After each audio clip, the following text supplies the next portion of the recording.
عليكم، كنتمنى تكونوا بخير وعلى خير ان شاء الله، نتوما في صحه جيده باذن الله. اليوم ان شاء الله غنوجد معكم واحد الدجاج اللي كيجي مقرمش غزال وبسيط في طريقه التحضير والمقادير ديال هذا الفيديو، وبصحه وراحه.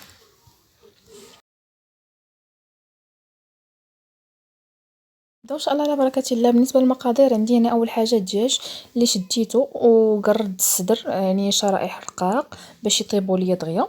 وكذلك عندي الجناح، واللي بيدير الفخاض يديرهم بالموس، يفلحهم مزيان بالموس، يعني يشرطهم مزيان بالموس باش يدخل لهم الطياب ويدخل لهم كذلك القوام اللي غادي نديرو ان شاء الله. وكي شفتوا معايا راه الصدر انا درتو رقيق، والجناوح خليوهم بهكا بالجلده ديالتهم باش يكونوا ديك القرمشه ديالتهم زوينه وباينه فيهم. نبداو ان شاء الله على بركه الله. بالنسبه لاول حاجه غادي ندير واحد البيضه تكون صغيره، يعني على حسب الكميه نتوما اللي عندكم. انا عندي هنايا واحد البيضه صغيره، واللي بيدير الدجاجه تقريبا كامله يدير جوج بيضات. عندي هنا واحد المعلقه نتاع السكنجبير، معلقه ديال الخرقوم او الزعفران،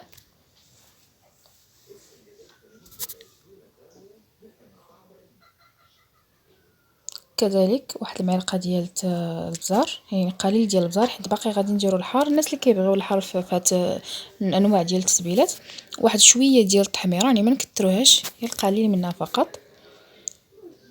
واحد المعلقه تقريبا ديال الحار، يعني حار نتوما اللي عندكم من توفر. كذلك هنايا تقدروا تعوضوا هاد الحار ديال السطر بالهريسه، معلقه الهريسه، واحد المعلقه ديال المطرد،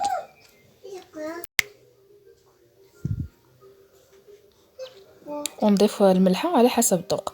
وبالنسبه هنا البنات نسيت ما قلت لكمش، واحد المعلقه ديال خميره الحلويات راني ضفتها، وما ضفتها حتى الاخير يعني حتى ساليت ونسيت صراحه ما قلتها لكمش. يعني انا في القوام اللي نكون كنديروا القوام كله نشدو ونديروا واحد المعلقه ديال الخميره الحلويات، هي اللي كتجي هي زوينه وكتعطي الطعم ديالها غزال وبزاف وزوين.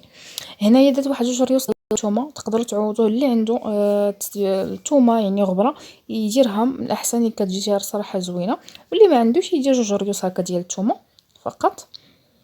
وغادي نخلي هاد القوام كله ديالي نخلطوه مزيان حتى نحس بالدجاج ديالي، يعني راه دخل لي القوام مزيان ديالو. ونخليه ماكسيموم واحد 3 سوايع 4 سوايع على حسب نتوما. من الاحسن هو ما خليتوه وهو كيدخل لي القوام وكيسهل بزاف في القلي ديالو وكيطيب لنا مزيان. دابا انا غادي ندير ليه واحد الغطاء بلاستيكي او الرولو او اي حاجه نتوما تغطيو الاناء ديالكم، تخليوه على جنب.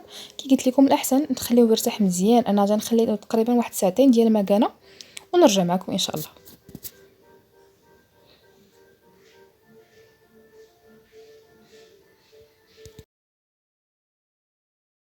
من بعد ما ارتاح ليا الدجاج، وراه كي قلت لكم جد ما كتخليوه يبقى. وحتى اللي ما عندوش مشكل او يديروه يبات مزيان، يعني اللي خلاه مثلا قبل ما يمع الاناث يدير هاد القوام ديالو، خليه فيه ويديرو في الثلاجه، يعني راه كيصبح احسن من كي تستعمل ديك الساعات.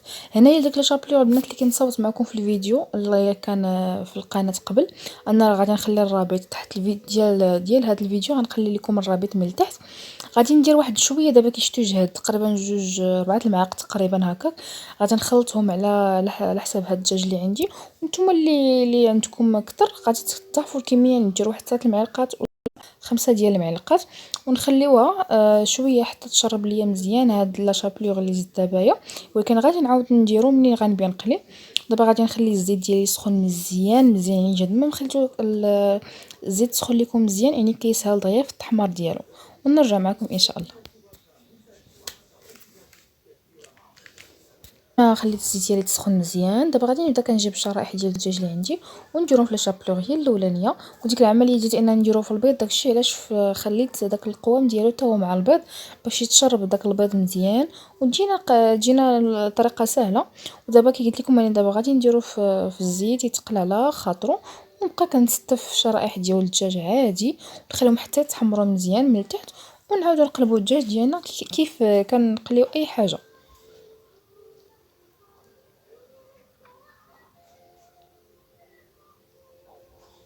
ونبقى ان شاء الله مستمره هكا حتى نكمل كاع الدجاج اللي عندي. راه كتجي الطريقه غزاله، وكنتمنى تنال اعجابكم وتجربوها كفكره للغداء او العشاء. راه كتجي صراحه غزاله وبسيطه وما كتاخذناش بزاف ديال الوقت، يعني دغيا كتوجد لنا ونبقى ان شاء الله كي قلت لكم مستمره هكا حتى نكمل ونرجع معكم باش نشوفوا الشكل النهائي ديال الطبق ديالنا.